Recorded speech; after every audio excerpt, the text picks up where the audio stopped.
Շարունակում ենք մեր հաղորդումները։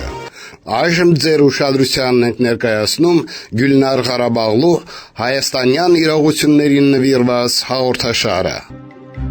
Երկար ժամանակ ինչ լարված իրավիճակ է տիրում Երևանի Ֆիրդուս անունով հայտնի թաղամասի 44 հասցեում գտնվող բնակելի տան բակում։ Քաղաքացիները դիմել են դատարան եւ դատարանի վճիռ մինչ այս պահը չկա։ Ստացվում է, որ առանց դատարանի որոշման Cars Construction-ը քանդում է նրանց տները։ Եթե չկա դատարանի վճիռ, ինչի է հիմա քանդման աշխատանքներ իրականացվում։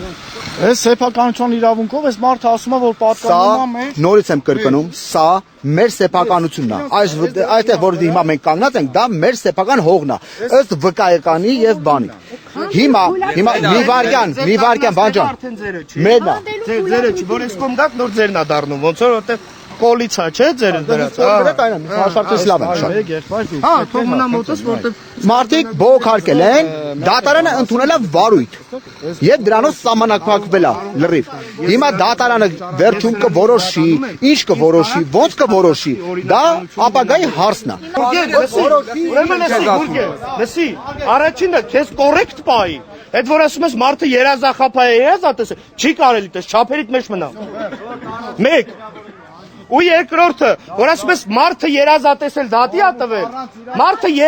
դատարանը երազտենալու հիման վրա վարույթ չի ընդունում։ Կարող է երազտենաս վաղը վարչապետն ես, պետք է ելնես ասես ես վարչապետն եմ։ Թե պետք է դիմես դատարան։ Այս մարդիկ ուզում են օրենք խախտելով իրանց գործը անեն, առաջ գցեն, բայց այն մարդիկ, որոնք ապրում են ստեղ, իդեպ ասեմ, ստեղ հիվանդ կինել է ապրում, հա, ինսուլտ տարած կինել է ապրում, այդ թոզը մեր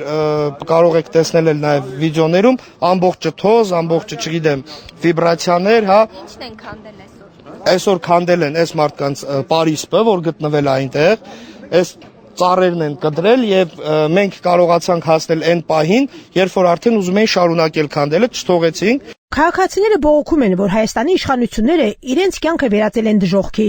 Նրանց խոսքով առաջին անհրաժեշտության ապրանքների գները հասել են տիեզերական բարձունքների, փակվել են հազարավոր աշխատատեղեր, թոշակներն ու աշխատավարձերը մնացել են չնչին։ Բազմաթիվ մարդիկ շարունակում են ապրել կիսաքանդ ու կիսախարխուլ տնակներում։ Մյուս կողմից էլ իրացվում է Երևանի կենտրոնը։ Բնակիչները վտարվում են, նրանց տները քանդվում, մարդկանց թողնելով փողոցում, բախտի քմահաճույքին։